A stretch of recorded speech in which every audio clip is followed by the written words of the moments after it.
तारा एक जवान लड़की थी जो एक बड़े पुराने और भूतिया मकान में रहने का निर्णय करती है। उसने सुना था कि वहाँ कुछ अजीब घटनाएं होती हैं, पर वह उसे नज़रअंदाज करती है। रात के समय जब वह अकेले अपने कमरे में सोती है, उसे अजीब आवाज़ें सुनाई देने लगती हैं। उसके पास कोई नहीं होता, फिर भी वह सोने का प्रयास करती है, पर उसका दिल डर से धड़कता है। एक रात उसके सामने एक अंधेरे कोने में एक रूह का रूप उभरता है। वह दर्जीदा और डरावनी आवाज में कहता है, तुम्हारे साथी की आत्मा मेरे कब्जे में है, तुम अब मेरी दासी बनोगी। तारा डर के मारे संकट में पड़ जाती है। वह उस भूत के जाल में फंस जाती है। क्या उसे इस भूतिया मकान से बाहर निकलने का कोई रास्ता मिलेगा, या वह भूत के कब्जे में सदा के लिए फंस जाएगी? तारा का दिल डर से धड़कता है, लेकिन वह अपनी धैर्य और हिम्मत को हार नहीं देती। उसने सोचा कि अगर वह इस भूतिया मकान से बाहर निकलना चाहती है तो उसे इस भूत का खिलाफ लड़ना होगा।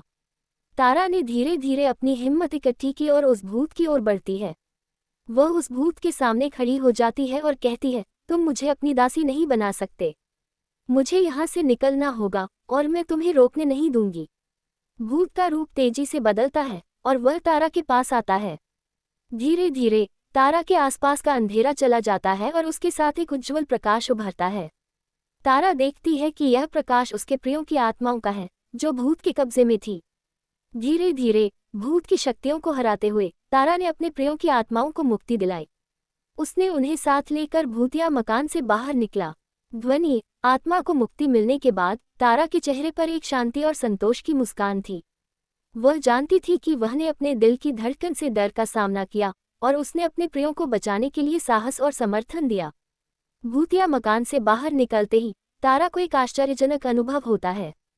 वह देखती है कि सूरज की किरणों ने धूप के चारों ओर का अंधेरा दूर कर दिया है।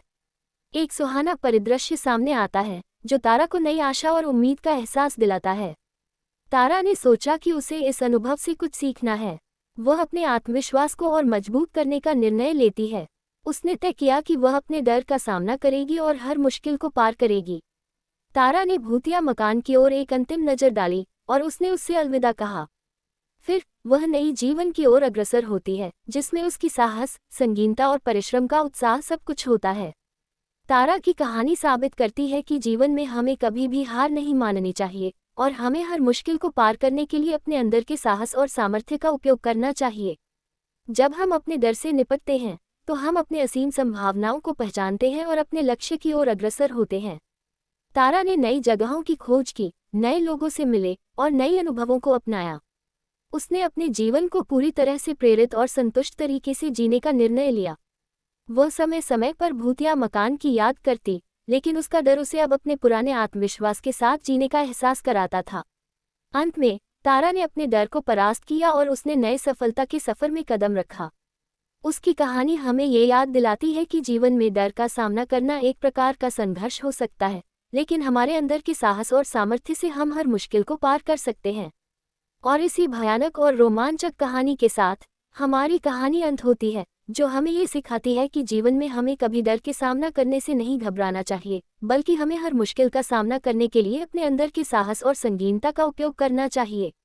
और जब हम अपने डर को जीत लेते हैं तो हम अपने सपनों की ओर अग्रसर होते हैं और नई सफलता की ओर बढ़ते हैं।